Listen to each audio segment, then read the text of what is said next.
चलिए बच्चों स्टार्ट करते हैं आज 10th क्लास विज्ञान और जिसमें आज हमारा अगला चैप्टर है विद्युत। इससे पहले हम अपने 10 चैप्टरों को कंप्लीट कर चुके हैं जिसके अंदर हमने उससे रिलेटेड जो भी क्वेश्चन बने थे हमारे ऑब्जेक्टिव क्वेश्चन थे, 2 नंबर वाले क्वेश्चन, 3 नंबर वाले क्वेश्चन, सारे क्वेश्चनों को हम कंप्लीट कर चुके हैं। तो आज की क्लास में हम विद्युत से रिलेटेड जो भी क्वेश्चन आपके मॉड्यूल के द्वारा जो दिए गए हैं उन क्वेश्चनों को हम सॉल्व करने वाले हैं। तो अभी हाल ही में एमपी गवर्नमेंट के द्वारा 2024-25 के लिए इंपोर्टेंट क्वेश्चनों का एक मॉड्यूल जारी किया है, जिस मॉड्यूल का सॉल्यूशन आपको यूट्यूब पर फ्री प्रोवाइड कराया जा रहा है। तो सभी लोग सबसे पहले जिन्होंने अभी तक क्लास को सब्सक्राइब नहीं किया है वो सब्सक्राइब कर लीजिए, बेल आइकन दबा दीजिए, वीडियो को शेयर कर दीजिए जिससे आगे आने वाली क्लासेज भी जो आपको हैं सभी मिल सके। तो करते हैं चलो स्टार्ट।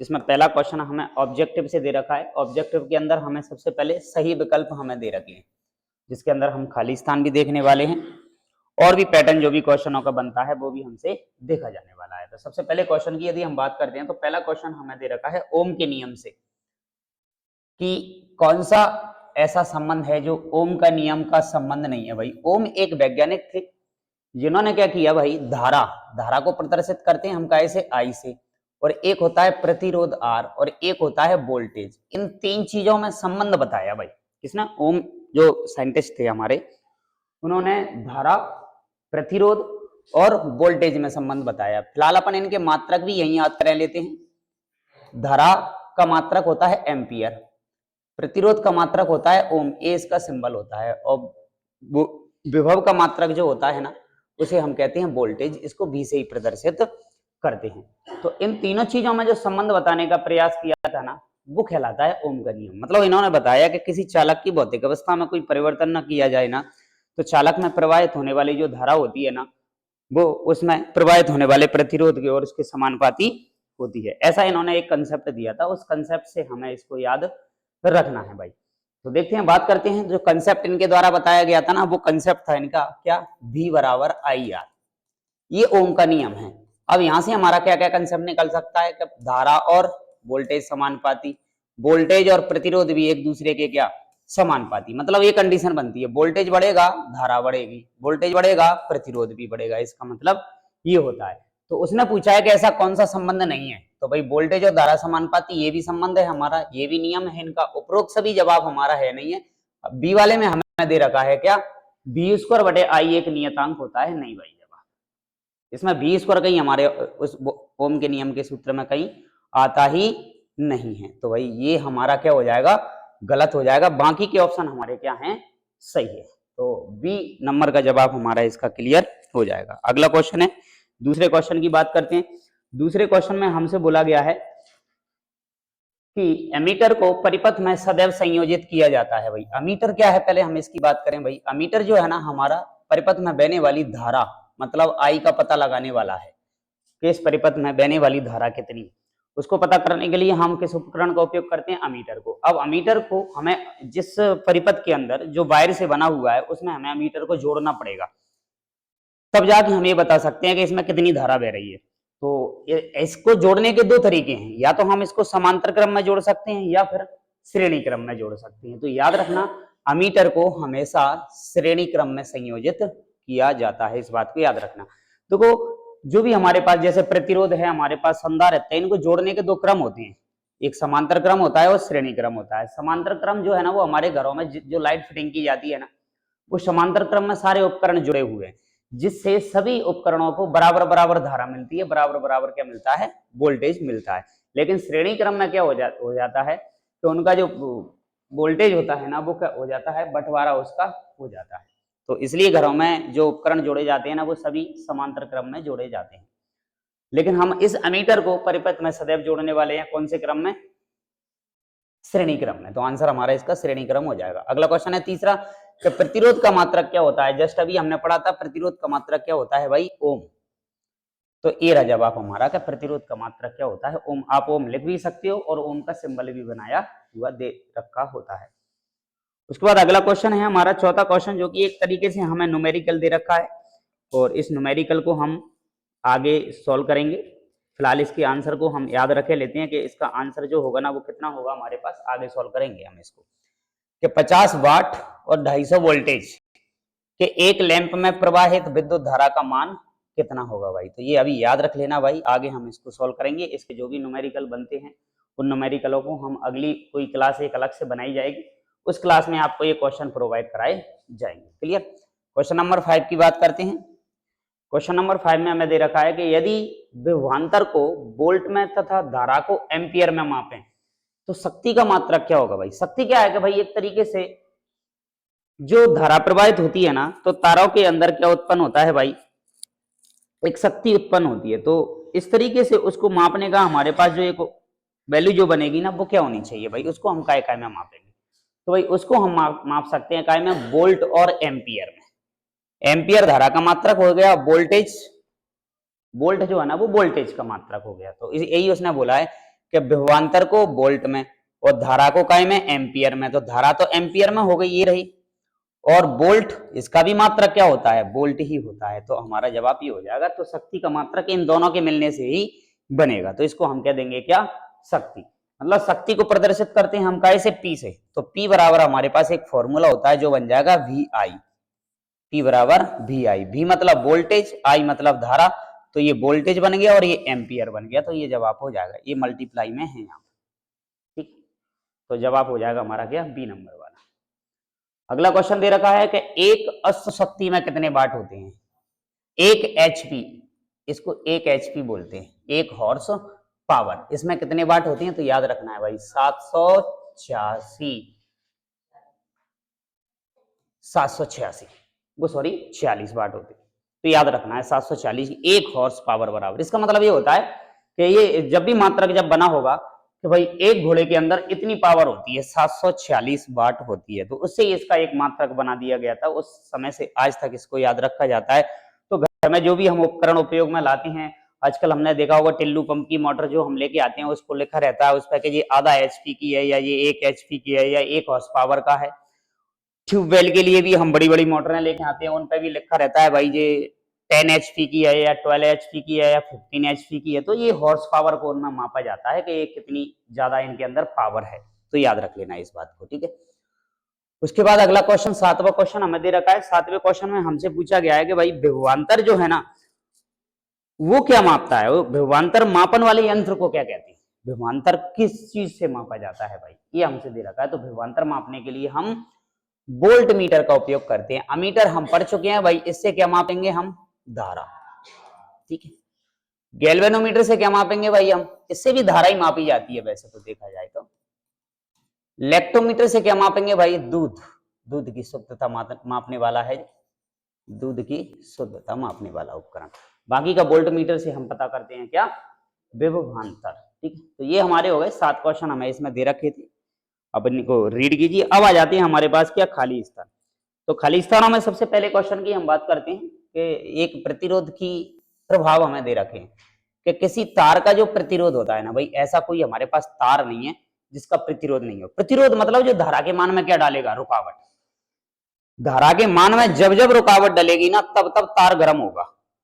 हम कहते हैं ना हमारे घरों के अंदर लगे हुए तार कुछ समय बाद गर्म हो जाते हैं, गर्म होकर शॉर्ट सर्किट होता है, शॉर्ट सर्किट हो गए वो तार क्या हो जाते हैं, पिघल के टूट जाते हैं। तो इसका मतलब ये हुआ कि वहां पर प्रतिरोध का मान क्या हो गया, बढ़ गया। और जब प्रतिरोध बढ़ जाता है ना, तो धारा के मान में रुकावट आती है और धारा कम हो जाती है। प्रतिरोध बढ़ेगा, धारा कम होगी, और धारा तब बढ़ेगी जब प्रतिरोध कम होगा। तो सर ऐसे तार बनाओ जिसका कोई प्रतिरोध ही नहीं होता हो। तो ऐसा कोई तार नहीं है जिसका कोई प्रतिरोध नहीं होता हो। हर पदार्थ का, हर तार का, हर धातुओं का अपना अपना क्या होता है, प्रतिरोध होता है। कुछ चीजों के प्रतिरोध ज्यादा होते हैं, कुछ के कम होते हैं। हमारे घर में हमने देखा है अक्सर हम तार बनाने के लिए, वायर बनाने के लिए या तो एल्यूमिनियम वायर का उपयोग करते हैं या फिर हम कॉपर वायर का उपयोग करते हैं। क्यों? क्योंकि इनके अन्य धातुओं की तुलना में प्रतिरोध क्या होता है, कम, और इनमें आसानी से धारा बह सकती है। बनाने को तो हम आयरन के भी, लोहे के भी तार बना लेते हैं, लेकिन उसका प्रतिरोध बहुत ज्यादा होता है। वो धारा को एक स्थान से दूसरे स्थान तक इतनी दूर तक नहीं ले जा सकते। तो हमने फिर उपयोग किया का एक एल्यूमिनियम वायर का और एक कॉपर वायर का। कॉपर वायर का खंभे पर उपयोग नहीं किया जाता क्योंकि बहुत महंगा होता है। एल्यूमिनियम सस्ता होता है, इसलिए खंभे पर धारा को एक स्थान से दूसरे स्थान तक ले जाने के लिए हम काय का उपयोग करते हैं, एल्यूमिनियम वायर का उपयोग करते हैं। तो हमसे पूछा है कि किसी तार का प्रतिरोध उसकी लंबाई के क्या होता है। भाई इस बात को याद रखना, तार की लंबाई मैंने L बोल दिया है, प्रतिरोध को मैंने R बोल दिया है। तो लंबाई बढ़ाएंगे ना तो प्रतिरोध भी बढ़ेगा भाई। इसको कहते हैं हम समानुपाती या फिर अनुक्रमानुपाती।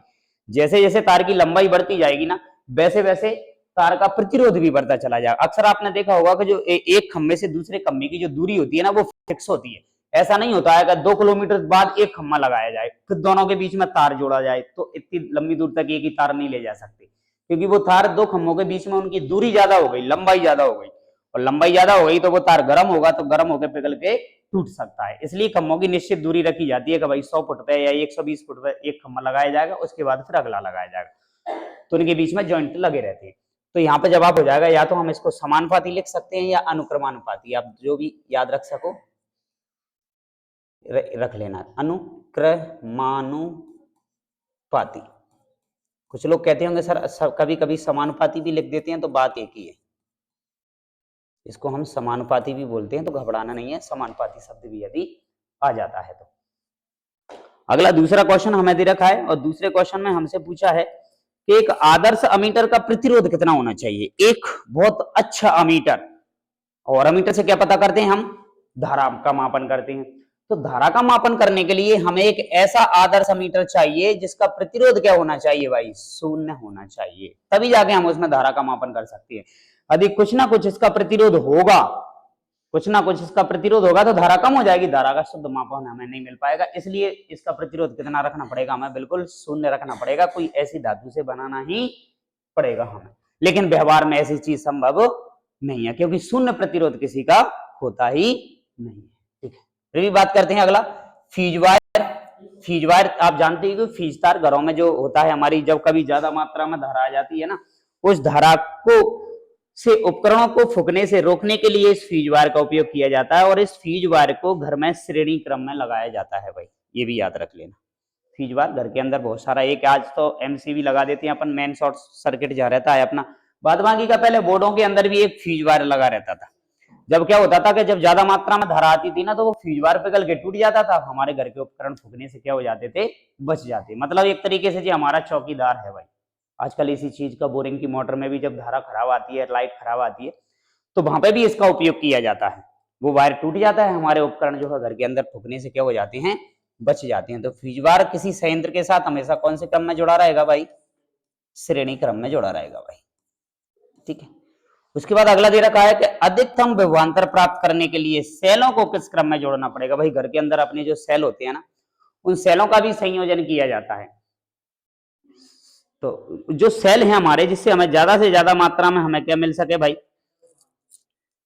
अधिक विभवांतर मिल सके। जब विभवांतर अधिक मिलेगा तो हो सकता है उनका प्रतिरोध भी क्या हो जाए भाई, अधिक हो जाए। तो अधिक विभवांतर प्राप्त करने के लिए हमारे पास जो सेल है ना, उन सेलों को हम श्रेणी क्रम में ही संयोजित करेंगे, समांतर क्रम में संयोजित करेंगे, तो सेलों का विभवांतर क्या होगा, कम।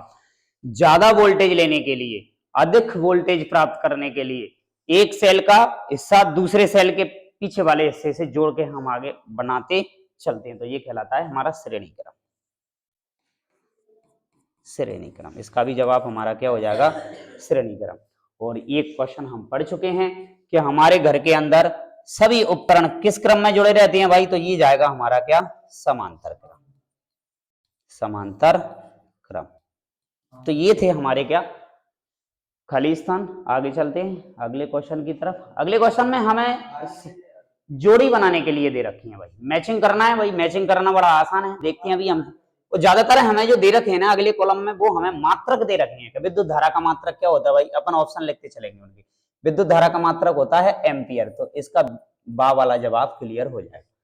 प्रतिरोध का मात्रक होता है ओम, तो इसका जवाब क्या हो जाएगा, सा वाला। ठीक है, अब बात आती है फिर हमारे पास प्रतिरोधकता का। तो पहले हम विभवांतर का मात्रक और निकाल लेते हैं, जो कि क्या होता है, विभवांतर का मात्रक वोल्ट होता है, तो आ वाला जवाब इसका क्लियर हो जाएगा। और विद्युत शक्ति का मात्रक अभी हम पढ़ चुके हैं, विद्युत शक्ति का मात्रक हम अभी पढ़ चुके हैं, क्या होता है भाई, एक तो पढ़ा था हमने क्या, विभवांतर, और एक पढ़ा था हमने क्या, एम्पियर। क्योंकि विद्युत शक्ति P बराबर क्या था हमारे पास, VI था, तो हमसे तो प्रतिरोधकता और विभवांतर का मात्रक हमें बताना है। तो विभवांतर का मात्रक हम पढ़ चुके हैं, क्या होता है, वोल्ट। अब बची दो चीजें, विद्युत शक्ति और क्या, प्रतिरोधकता। तो विद्युत शक्ति का मात्रक हम पढ़ चुके हैं, क्या होता है भाई, वाट। विद्युत शक्ति का मात्रक क्या होता है, वाट। घर में जो वाट नहीं बोलते अपन के, इतने वाट की प्रेस, इतने वाट का पंखा, इतने वाट का, ये विद्युत शक्ति ही है हमारी। तो ये दा वाला जवाब हमारा, सॉरी, दा वाला जवाब किसका हो जाएगा, हमारा विद्युत शक्ति का मात्रक हो जाएगा। बट अब बचा हमारे पास क्या, विभवांतर, और विभवांतर के लिए अब ऑप्शन हमारा कौन सा बच गया, उसको आप आसानी से क्या कर दीजिए, ई वाला जवाब। तो अब ई वाला जो जवाब बचा है वो हमारे पास फिर ओम इंटू मीटर ही प्रतिरोधकता का मात्रक बचा हुआ है। गलत लग गया क्या, ठीक है सॉरी, एक बार देखते हैं। आ वाला जवाब हमने वोल्ट जो दिया है ना वो विभवांतर का जवाब था, साफ कर लेते हैं दोबारा से। प्रतिरोधकता का मात्रक हो जाएगा हमारा क्या, ये ई वाला, और विभवांतर का मात्रक हो जाएगा हमारा आ वाला वोल्ट, और बाकी का विद्युत शक्ति का मात्रक बचा हमारे पास द। अब सही है भाई, क्लियर, ठीक है। ये थी हमारी जोड़ी। उसके बाद आगे बढ़ते हैं। आगे हमें एक शब्द वाक्य में उत्तर दे रखे हैं भाई, इनकी बात करते हैं। एक शब्द वाक्य में उत्तर, और एक शब्द वाक्य में उत्तर में हम यदि पहले क्वेश्चन की बात करें तो हमें ओम का नियम ही दे रखा है इसमें कि विभवांतर, धारा और प्रतिरोध में संबंध बताइए भाई। ये तो ओम ने बताया था हमें, जिसका पहला क्वेश्चन हमने पढ़ा था, जो क्या होता है हमारे पास V बराबर आई आर। ये है भाई इनका संबंध, तो याद रखना है भाई। ये किसका नियम है भाई, ओम का ही नियम है, उन्होंने ही इसके बारे में हमें बताया था। दूसरा क्वेश्चन है, यदि हम तीन प्रतिरोधों को श्रेणी क्रम में संयोजित कर दें भाई, तीन प्रतिरोधों को श्रेणी क्रम में जोड़ दिया जाए तो उनका तुल्य प्रतिरोध का संबंध क्या होगा भाई। यदि तीन प्रतिरोधों को हम श्रेणी क्रम में जोड़ दें तो टोटल प्रतिरोध आर टोटल बराबर हो जाएगा हमारे पास, हम कितने जोड़ रहे हैं, तीन, तो R1 plus R2 plus R3। और भी यदि हम इसी तरीके से आगे जोड़ते जाएं तो हमें श्रेणी क्रम का प्रतिरोध ये मिलेगा। ये श्रेणी क्रम में तीन प्रतिरोधों को जोड़ने का फॉर्मूला है। 3 जोड़ो, 4 जोड़ो, 6 जोड़ो, 10 जोड़ो, जितना जोड़ना है उतना आप जोड़ सकते हो। डायरेक्ट क्या होते जाएंगे जो प्लस, लेकिन जब प्रतिरोधों को पार्श्व क्रम में, इसी को कहते हैं हम समांतर क्रम, समांतर क्रम में जोड़ें, आर टी मतलब आर टोटल निकाल रहा हूं मैं, आर टोटल कुल प्रतिरोध, तीनों को जोड़ने पर कितना प्रतिरोध होगा। तो समांतर क्रम में इसका जो फॉर्मूला बनता है ना, वो हमारे पास बन जाता है 1 आर टोटल बराबर 1/R1 plus 1/R2 plus 1/R3, ये बनेगा। यदि आप इसको आप उल्टा करके भी लिख सकते हो तो ऐसे भी लिख सकते हो, आर टोटल इनवर्स बराबर R1 inverse plus R2 inverse plus R3 inverse, मतलब ऊपर पहुंचेंगी तो पावर काय में हो जाएगी, इनकी माइनस में हो जाएगी। तो ये इसका जवाब हो जाएगा हमारे पास। चौथे क्वेश्चन की बात करते हैं, और चौथे क्वेश्चन में हमें दे रखा है कि आवेश और विद्युत धारा में संबंध क्या होता है भाई। बात अब आ जाती है कि यही तो विद्युत धारा की परिभाषा है कि आवेश प्रवाह की दर को हम क्या कहते हैं भाई, विद्युत धारा कहते हैं। विद्युत धारा को हम कैसे प्रदर्शित करते हैं भाई, आई से। तो आवेश प्रवाह की दर, आवेश को हम क्यू से प्रदर्शित करते हैं। दर मतलब समय होता है, दर मतलब समय होता है, तो नीचे आ जाएगा टी, तो आई बराबर क्यू बटे टी। ये हो जाएगा हमारा क्या, विद्युत धारा और आवेश में संबंध। ठीक, पांचवें क्वेश्चन की तरफ चलते हैं, जिसमें हमसे पूछा है कि एक इलेक्ट्रॉन पर कितना आवेश होता है। भाई हमने पढ़ा है कि जितनी भी धातुएं होती हैं उन सभी धातुओं के अंदर मुक्त इलेक्ट्रॉन पाए जाते हैं, इसकी वजह से उनके अंदर क्या आता है, करंट। अधातुओं में नहीं आता है करंट, क्यों, क्योंकि उनके अंदर मुक्त इलेक्ट्रॉन नहीं पाए जाते हैं। तो अब इलेक्ट्रॉन है, प्रोटॉन है, न्यूट्रॉन है, इनमें से जो इलेक्ट्रॉन होता है ना वो ऋणावेशित होता है, माइनस चार्ज होता है इस पर। एक प्रोटॉन होता है उस पर धनावेश चार्ज होता है, दोनों पर बराबर बराबर होता है। लेकिन हम फिलहाल याद कर लेते हैं, क्योंकि इलेक्ट्रॉन पर आवेश होता है 1.6 इंटू 10 की पावर -19 कूलाम। भाई एक इलेक्ट्रॉन पर इतना आवेश होता है, आपको याद रखना है भाई, 1.6 into 10 to the power -19 coulomb. दूसरा क्वेश्चन हमें दे रखा है कि विद्युत आवेश का मात्रक, आवेश का मात्रक होता है कूलाम। जी आवेश ही तो लिखा है, आवेश का मात्रक क्या होता है, कूलाम, कूलाम। ये हो गया। और सातवां क्वेश्चन हमें दे रखा है, जिसमें हमसे बोला है कि एकांक आवेश को किसी परिपथ में एक बिंदु से दूसरे बिंदु तक ले जाने के लिए परिपथ में जो काम करना पड़ता है ना, उसी को तो हम कहते हैं क्या, विभवांतर। सॉरी, विभवांतर, विभवांतर, ये विभवांतर कहलाता है भाई हमारे पास। नेक्स्ट अगला क्वेश्चन, जिसमें हमसे पूछा है कि किसी परिपथ में बहने वाली धारा को नियंत्रित करने के लिए, अब मान लो धारा किसी परिपथ में ज्यादा हो गई, कम हो जाए, उसको कंट्रोल करने के लिए एक उपकरण और है हमारे पास जिसको हम धारा नियंत्रक कहते हैं। उसका नाम क्या है भाई? धारा नियंत्रक। तो जब था क्वेश्चन हमारा क्या, किसी परिपथ में बहने वाली विद्युत धारा को नियंत्रित करने वाले अवयव को क्या कहते हैं? उसे हम धारा नियंत्रक क्या देते हैं? रियोस्टेट बोला जाता है उसको, रियोस्टेट यानी धारा नियंत्रक। याद रखना इसका नाम, बहुत पूछा जाता है हमसे क्वेश्चन में। और अगला क्वेश्चन है हमारा जिसमें बोला है कि किसी परिपथ में संयोजित तार को खींचकर यदि हम दुगना कर दें तो अमीटर का पाठ्यांक कितना हो जाएगा? तो भाई इसको याद रखना है कि ये हो जाएगा आपका कितना? 1/4। 1/4 हो जाएगा भाई। 1/4 मतलब जिसको हम कहेंगे 1/4। ठीक है। आगे है कि विद्युत संचरण के लिए प्राय हम किन दो धातुओं का उपयोग करते हैं? संचरण का मतलब यह है कि धारा को एक स्थान से दूसरे स्थान तक ले जाने के लिए कौन सी दो धातुओं का उपयोग किया जाता है? तो वो एक तो है हमारी का एल्यूमिनियम, और एक है कॉपर यानी तांबा। इन दो धातुओं का उपयोग किया जाता है। इसके बाद फिर आ जाते हैं हमारे 2-2 नंबर वाले क्वेश्चन, यानी डायरेक्ट हमें लघु उत्तरीय प्रश्न दे रखे। तो इसमें हम बात करते हैं, देखो क्या क्या क्वेश्चन हमें दे रखे, थोड़ी चर्चा दे रखी है इनकी, देखते हैं भाई कि विद्युत परिपथ क्या है भाई? विद्युत परिपथ कैसे कहते हैं भाई? हमारे घर के अंदर जब भी स्विच ऑन करते हैं, पूरे घर के अंदर लाइट आना शुरू हो जाती है, जिसके अंदर अलग अलग स्विच का काम अलग अलग उपकरण को चलाने का होता है, यही हमारा विद्युत परिपथ है। जब बंद परिपथ होगा तभी धारा बहेगी, खुला परिपथ होगा तो कभी धारा नहीं बहेगी। खुला परिपथ है मतलब स्विच ऑफ कर दिया, और बंद परिपथ है मतलब स्विच ऑन कर दिया। बंद परिपथ में धारा बहती है, खुले परिपथ में कभी धारा नहीं बहती है। तो इसका मतलब यह है कि किसी विद्युत धारा के सतत और बंद पथ को विद्युत परिपथ कहती है। इससे विद्युत धारा प्रवाहित हो सकती है, परंतु यदि परिपथ कहीं से टूट जाए यानी स्विच ऑफ कर दिया जाए तो धारा बहना क्या हो जाती है? बंद हो जाती है। तो बंद परिपथ कब होगा? जब उसमें धारा बह रही होगी। और खुला परिपथ कब होगा? जब उसके अंदर धारा नहीं बह रही होगी। तो यही है परिपथ, जिसके अंदर हमारे पंखे, टीवी, कूलर, एलईडी सब कुछ लगे हुए हैं। ये पूरे सबको मिला के हम क्या बोल देते हैं? विद्युत परिपथ कहलाता है। उसके बाद अगला क्वेश्चन है विद्युत धारा के मात्रक की परिभाषा लिखिए। मात्रक हमें पता है क्या होता है इसका?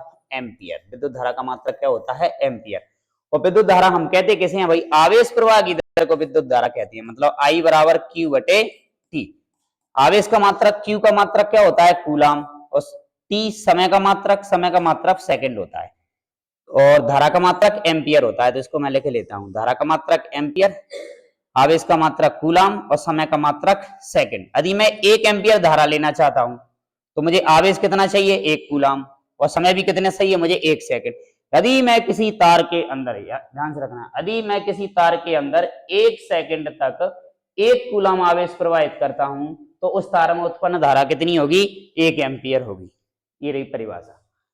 विद्युत धारा का ऐसा ही मात्रक होता है कि एम्पियर। यदि किसी चालक तार से प्रति सेकंड मतलब 1 सेकंड में 1 कूलाम आवेश प्रवाहित किया जाए तो विद्युत धारा का मान 1 एम्पियर होता है। यदि किसी तार के अंदर 1 सेकंड में 1 कूलाम आवेश प्रवाहित किया जाए तो उत्पन्न धारा कितनी होगी? 1 एम्पियर होगी। इस तरीके से हमारा इसका जवाब बन जाएगा, जो कि आगे आपको यहां समझाया गया है। तो ये था हमारा क्या? दूसरा क्वेश्चन। अगले क्वेश्चन की तरफ चलते हैं। अगले क्वेश्चन में कुछ क्वेश्चन हमें थोड़े से लॉन्ग दे रखे हैं, इनकी बात करते हैं। देखो कि किसी चालक का प्रतिरोध किन किन कारकों पर निर्भर करता है, देखते हैं भाई। प्रतिरोध मतलब आर मतलब जो धारा को रोकने वाला है उसको प्रतिरोध कहते हैं। धारा के मान में रुकावट डालने वाले को हम क्या कह देते हैं? प्रतिरोध। अब ये प्रतिरोध कम होगा तो धारा बढ़ेगी, और प्रतिरोध ज्यादा होगा तो धारा घट जाएगी। तो ऐसे बहुत से पदार्थ हैं जिनके प्रतिरोध कम ज्यादा होते हैं, लेकिन हमारे पास सबसे ज्यादा विद्युत धारा का संचरण करने के लिए हम एल्यूमिनियम और काय का उपयोग करते हैं? कॉपर का उपयोग करते हैं। इसके अलावा हम किसी और धातु का भी उपयोग कर सकते हैं, लेकिन वो इनसे महंगे होने की वजह से हम उनका उपयोग नहीं करते। जैसे चांदी भी है हमारे, तो चांदी के तार तो नहीं बना सकते। जब खम्भों पैसे लोग बागों के द्वारा एल्यूमिनियम वाले वायर ही चोरी हो जाते हैं, तो चांदी के वायरों को हम कहां तक रखेंगे? ठीक है ना। तो बात कर रहे थे हम प्रतिरोध को प्रभावित करने वाले कारक। तो सबसे पहली हेडिंग हमें दे रखी है चालक तार की लंबाई। देखो लंबाई जितनी ज्यादा होगी प्रतिरोध भी उतना ही ज्यादा बढ़ जाएगा। लंबे तारों का प्रतिरोध ज्यादा होता है। तो यानी हम कहें कि चालक तार का प्रतिरोध तार की लंबाई के क्या होता है, अनुक्रमानुपाती। अर्थात हम कह सकते हैं कि R समानुपाती L। अभी हमने पिछली ओटी में इसको पढ़ा था, ठीक। दूसरा है क्षेत्रफल। क्षेत्रफल मतलब ज्यादा रखेंगे, मतलब तार को मोटा कर दो, तार को क्या कर दिया जाए, मोटा, तो प्रतिरोध हो जाएगा कम। तार मोटा, प्रतिरोध कम। तो चालक तार के क्षेत्रफल पर प्रतिरोध अनुप्रस्थ काट के क्षेत्रफल ए के क्या होता है, व्युत्क्रमानुपाती, मतलब उल्टा होता है। इसको हम लिख सकते हैं कि R व्युत्क्रमानुपाती 1/A।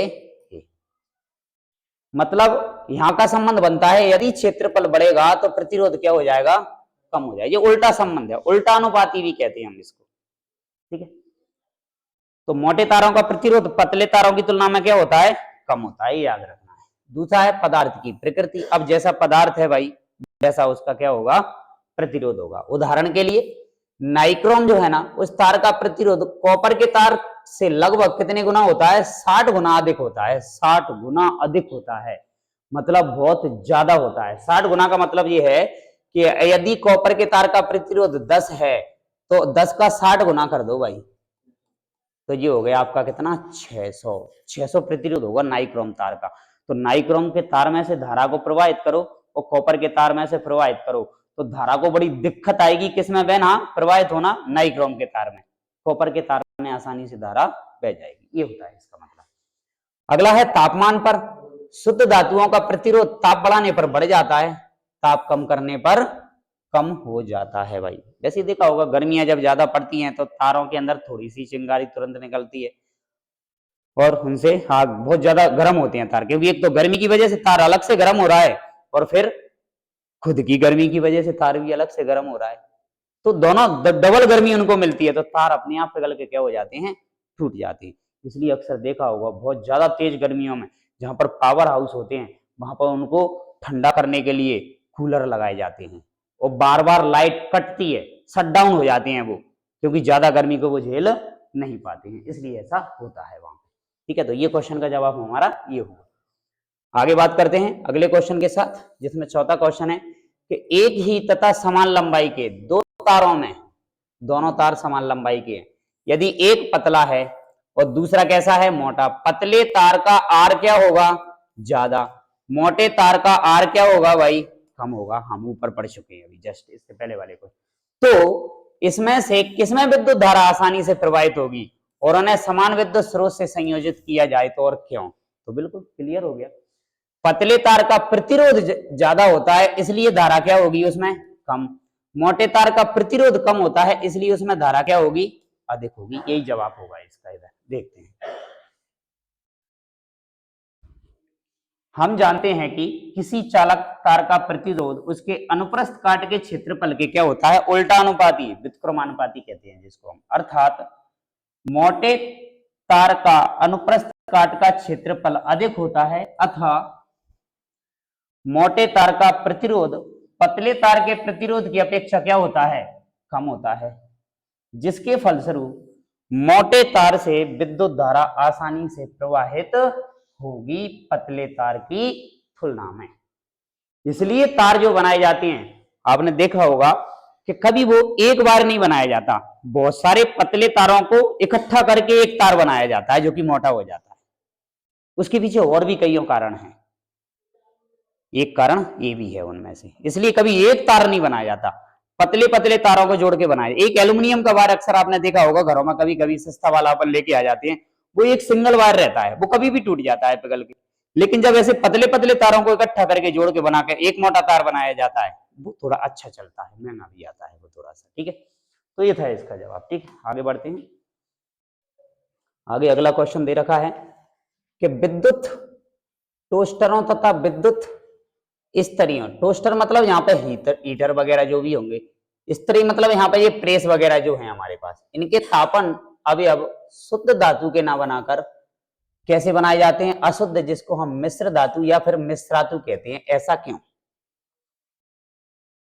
ठीक है ना। ये क्वेश्चन है। घर में हीटर भी उपयोग कर रहे हैं हम, तो हीटर की स्प्रिंग, घर में प्रेस भी हम उपयोग कर रहे हैं, प्रेस का पत्ता, ये कभी शुद्ध धातुओं के नहीं बनाए जाते हैं, इनमें अशुद्धियां मिलाई जाती हैं। इसके पीछे वजह क्या है तो देखते हैं भाई। विद्युत टोस्टरों तथा विद्युत स्त्रियों के तापन शुद्ध धातु के न बनाकर किसी मिश्र धातु के बनाए जाते हैं। क्यों? इसके पीछे वजह पहली है कि मिश्र धातुओं की प्रतिरोधकता शुद्ध धातुओं की अपेक्षा क्या होती है? ज्यादा। ताप वृद्धि के कारण इसके प्रतिरोधकता में नगण्य परिवर्तन होता है। जैसे जैसे ताप बढ़ेगा ना तो ये तार पिघल के टूटते नहीं है, स्प्रिंग हीटर की लाल हो जाती है लेकिन पिघलती नहीं है। यही है वजह, इसलिए इनको मिश्र धातुओं का बनाया जाता है। मतलब इनकी ऊष्मा को और इनकी क्षमता को झेलने की क्षमता क्या हो जाती है? इनकी बढ़ जाती है, इसलिए मिश्र धातुएं बनाई जाती है। ठीक है, एक कारण तो ये हो सकता है। दूसरा, मिश्र धातुओं का अपचयन दहन उच्च ताप पर शीघ्र नहीं होता है, ये भी हमने पॉइंट बोल ही दिया। तो इसलिए ये मिश्र धातुओं के बनाए जाते हैं, नहीं तो वैसे किसी शुद्ध धातु को ले लो आसानी से पिघल जाएगी, थोड़ा सा गर्म करोगे आप उसमें। ठीक है, तो ये था जवाब इसका हमारा। दूसरे क्वेश्चन में हमें, छठवें क्वेश्चन में हमें दे रखा है कि किसी विद्युत परिपथ की व्यवस्था का आरेख खींचिए जिसमें 2 वोल्टेज की एक बैटरी लगा देते हैं हम, 3 सेलों की बैटरी, 5 ओम का प्रतिरोध, 8 ओम का एक और प्रतिरोध, एक 12 ओम का प्रतिरोध, एक प्लग कुंजी, सभी को श्रेणी क्रम में संयोजित करना है। तो भाई बिल्कुल सारी चीजों को अपन इसके अंदर लगा सकते हैं। ये प्रतिरोध का सिंबल होता है, अक्सर आपने देखा होगा कि ऐसे करके छोड़ दिया जाता है, ये प्रतिरोध का सिंबल होता है। आगे हम याद करेंगे, ये क्वेश्चन भी हमसे पूछा जाता है कि निम्न परिपथों के चिन्ह आरेख बनाइए, प्रतिरोध का कैसा होगा, वोल्टेज का कैसा होगा, बैटरी का कैसा होगा, कुंडली का कैसा होगा, ये सब पूछे जाते हैं। सेलों का क्या होगा, तो आगे हम इस क्वेश्चन को भी देखेंगे। ठीक है, तो इसमें एक परिपथ हमें बनाना है जिसके अंदर हमें कितने प्रतिरोधों को जोड़ना है भाई? 3 प्रतिरोध। तो बिल्कुल हम इस तरीके से 3 प्रतिरोध जोड़ सकते हैं। एक दे रखा है हमें कितने का? 5 ओम का, एक हमें 8 ओम का और एक हमें 12 ओम का। इनको जैसे ही जोड़ा उसके साथ हमें क्या लगाना है भाई? एक स्विच भी लगाना है भाई इसके अंदर, और साथ में लगाना है हमें क्या? बैटरी। तो बैटरी के लिए हम फिलहाल सिंबल ऐसा दे देते हैं और कुंजी के लिए K4 लिख के हम छोड़ देते हैं, E4 बैटरी जोड़ देते हैं। ये एक सिंबल बन के क्या हो जाता है? हमारा परिपथ का आरेख बन के तैयार हो जाता है। आगे बढ़ते हैं। आगे दे रखा है कि निम्न को स्पष्ट कीजिए भाई कि विद्युत लैंपों के तंतु, मतलब विद्युत लैंप मतलब जो बल्ब है, बल्ब का जो फिलामेंट पतला सा अंदर वायर होता था उसको तंतु बोला जाता है। यहाँ उसके निर्माण में हम एकमात्र धातु का उपयोग करते हैं जिसका नाम है टंगस्टन, इसका सिंबल होता है W। आवासानी के अंदर यदि हम इसे देखेंगे तो इसे बोला जाता है। तो W इसका क्या होता है भाई? सिंबल होता है। दूसरा है कि विद्युत तापन युक्तियों के ब्रेड, टोस्टर, विद्युत स्त्री के चालक शुद्ध धातुओं के स्थान पर, ये हम पढ़ चुके हैं। किसी तार का प्रतिरोध उसके अनुप्रस्थ काट के क्षेत्रफल में परिवर्तन के साथ किस प्रकार बदलेगा? विद्युत संचारण के लिए हम कॉपर और एल्यूमिनियम का ही उपयोग करते हैं। क्यों? ये सारे क्वेश्चन हम देखा जाए ना तो एक बार पढ़ चुके हैं, फिर भी एक एक बार इनकी चर्चा करते हैं हम। जैसे कि सबसे पहला क्वेश्चन, पहले का जवाब है कि विद्युत लैंपों के तंतुओं का निर्माण प्राय एकमात्र धातु जिसका नाम है टंगस्टन का उपयोग किया जाता है। क्यों? क्योंकि इसका गलनांक होता है 3380 डिग्री सेंटीग्रेड। जब तक इतना तापमान नहीं हो जाएगा तब तक वो तंतु पिघलेगा नहीं, टूटेगा नहीं, तब तक बल्ब हमारा चलता रहेगा। इतना तापमान हो जाएगा तो एक दिन वो तंतु टूट जाएगा, जिसको हम कहते हैं बल्ब फूक गया। ये जवाब होता है इसका। ठीक है, जो कि अत्यंत तप्त होकर क्या उत्पन्न करता है? प्रकाश, परंतु पिघलता नहीं है। आजकल इनकी जगह पे CFL आ गई है और CFL के बाद अगली टेक्नोलॉजी हमारी LED आ गई है। अब बल्ब का सिस्टम धीरे धीरे क्या हो गया है? खत्म हो गया है। दूसरा क्वेश्चन का जवाब है कि विद्युत तापन युक्तियां जैसे कि टोस्टर वगैरह, इस्त्री वगैरह, इनके चालक शुद्ध धातुओं के स्थान पर मिश्र धातुओं के बनाई जाती है। इसके पीछे कारण हम पढ़ चुके थे अभी जस्ट, 3 कारण कि शुद्ध धातुओं की तुलना में इनकी प्रतिरोधकता अधिक होती है, ये शीघ्र ही इनका ऑक्सीकरण नहीं होता है, और तापमान वृद्धि के साथ इनकी प्रतिरोधकता में भी परिवर्तन कैसा होता है? बहुत कम होता है। और तीसरे का जवाब हो जाएगा हमारा कि घरेलू विद्युत परिपथ में श्रेणी क्रम में संयोजन का उपयोग निम्न कारणों से नहीं किया जा सकता। सॉरी, क्वेश्चन थोड़ा सा मिसप्रिंट है, सी वाला क्वेश्चन कुछ और है यहाँ पर। ठीक है, देखते हैं PDF के अंदर क्वेश्चन मिसप्रिंट है। तो आगे बढ़ते हैं अगले क्वेश्चन की तरफ, जो कि आगे हमें दे रखा होगा। Yes, switch on switch off करने के लिए ये सारे उपकरण हमें यही दे रखे हैं। देखो, एक ये दे रखा है हमें कि किसी तार का प्रतिरोध उसके अनुप्रस्थ काट के क्षेत्रफल के क्या होता है? अनुक्रमानुपाती। जैसे जैसे तार की मोटाई बढ़ेगी तार का व्यास बढ़ेगा, अनुप्रस्थ काट का क्षेत्रफल भी बढ़ेगा और प्रतिरोध का मान कम हो जाएगा, तो धारा क्या हो जाएगी, आसानी से उसमें से निकल जाएगी। दूसरा है ये कि विद्युत संचारण के लिए प्राय कॉपर और एल्यूमिनियम के तारों का उपयोग किया जाता है। इसके पीछे हम ये सारे पॉइंट पढ़ चुके हैं, पिछले क्वेश्चन में ही हमने देख लिया था कि ये बहुत अच्छे चालक होते हैं, इनकी प्रतिरोधकता बहुत कम होती है, जिसके कारण ये जल्दी गर्म नहीं होते हैं और इनको आसानी से तार बनाया जा सकता है। इनका तार बनाने में आसानी होती है बनाने, इसलिए इनका उपयोग किया जाता है।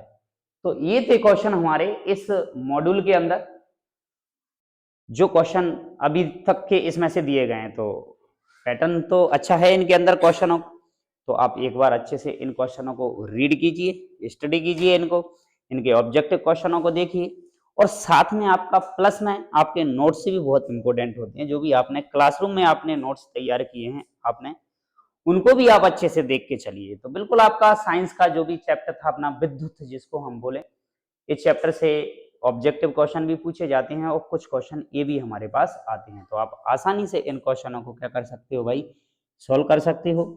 तो अभी तक हमने इसकी करीबन आज की क्लास को यदि शामिल करके हमने 11 चैप्टर इसके कंप्लीट करने हैं। 2 चैप्टर हमारे बचे हैं, टोटल 13 चैप्टर साइंस के हैं हमारे पास, और लगभग एंडिंग की तरफ हम चल रहे हैं, जिसके पूरा सॉल्यूशन हमने आपको चैप्टर फर्स्ट से लेके एंड 13 तक हम आपको प्रोवाइड करा रहे हैं, जो आपका पूरा का पूरा चैप्टर यूट्यूब पर अवेलेबल है, जहां से आप इन क्लासों को डाउनलोड कर सकते हो, देख सकते हो। आप डिस्क्रिप्शन में जाके इनकी पीडीएफ डाउनलोड कर सकते हो।